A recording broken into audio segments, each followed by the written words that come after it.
when you look at the world in its current state and all the stuff we see on the news and social media and politics and all that, does it concern you? Do you think we're going to make it? Does it mean we need to be proactive, especially with our minds, with, books like this? So a strategy in the book, there's two strategies I give, and they're counter, I guess, intuitive to each other.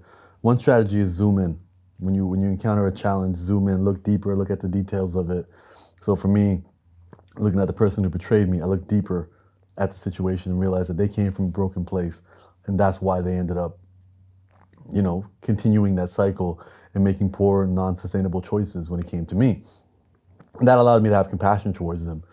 And then the next chapter is called zoom out. Sometimes it's the opposite. Sometimes when you look at a challenging situation, you have to zoom out and look at it from the grand scheme of things and realize how important is it actually. I think when we look at our current political situation, we always, understandably but selfishly, look at it in terms of our lives. And if we zoom out, we'll start to see that, no, this is very predictable and part of a pendulum swinging from one side to the other.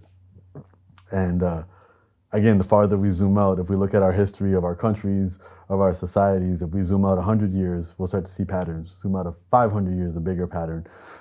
So I think for me, I look at it that way. Things suck, but things aren't surprising. And I think that's a really important thing to look at.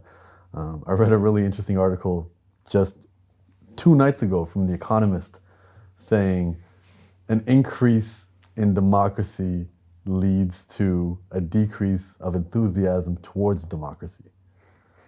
So, and they cited a lot of history. Like, the more democracy is given to a society, the assumption is, the democracy will strengthen. But if anything, it goes the other way.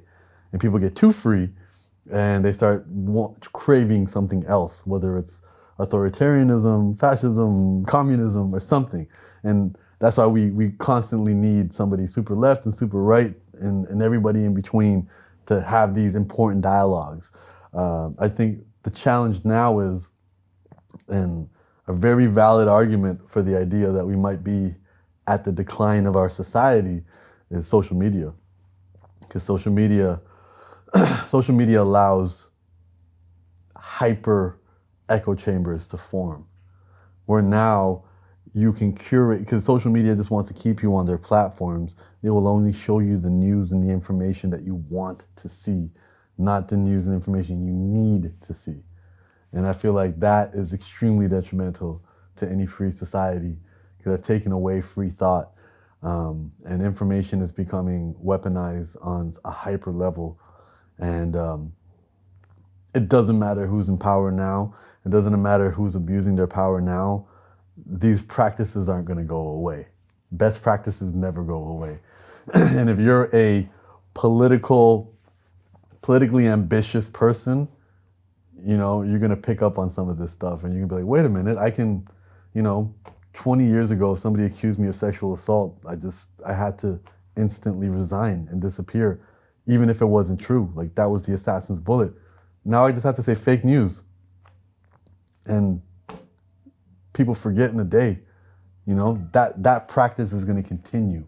And I think that's very dangerous and that's scary. I think social media is going to have to make an adjustment. I mean, Twitter's making a good first step by banning political ads. Yeah, they try. I mean, Jack Dorsey was on Rogan saying how they try to disturb the echo chamber. Because like you said, it's freedom, but you choose what you want to see and hear, and then that's all you hear.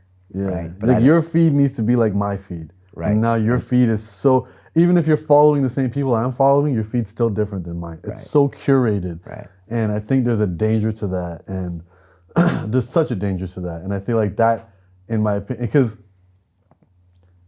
200 years ago, the average human being didn't have a platform to share their opinion, let alone had an opinion.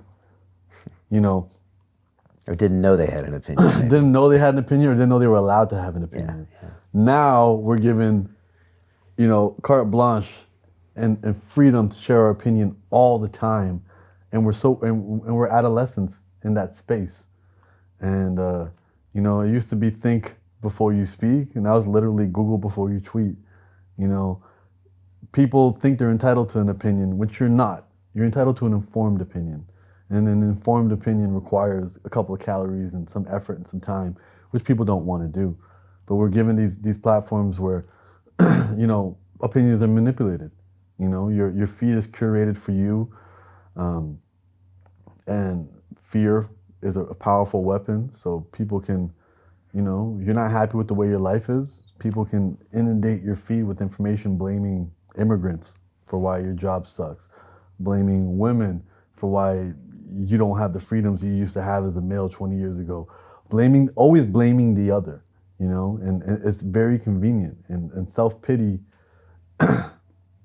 touches, and I talk about in the book, self-pity touches upon our need to feel connected. And it's the easiest, cheapest, most convenient way to feel connected. And I liken it to fast food, where it's easy, cheap, and convenient, but too much of it's going to kill you.